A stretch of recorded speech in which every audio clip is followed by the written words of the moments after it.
بسم الله الرحمن الرحيم.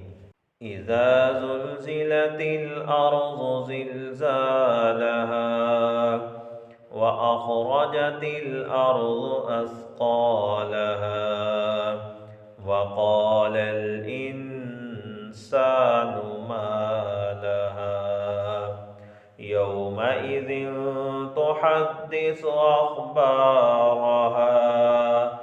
بأن ربك أوحى لها يومئذ يصدر الناس أشتاتا ليروا أعمالهم فمن يعمل مثقال ذرة خيرا يره ومن يعمل مثقال ذرة شرا يره.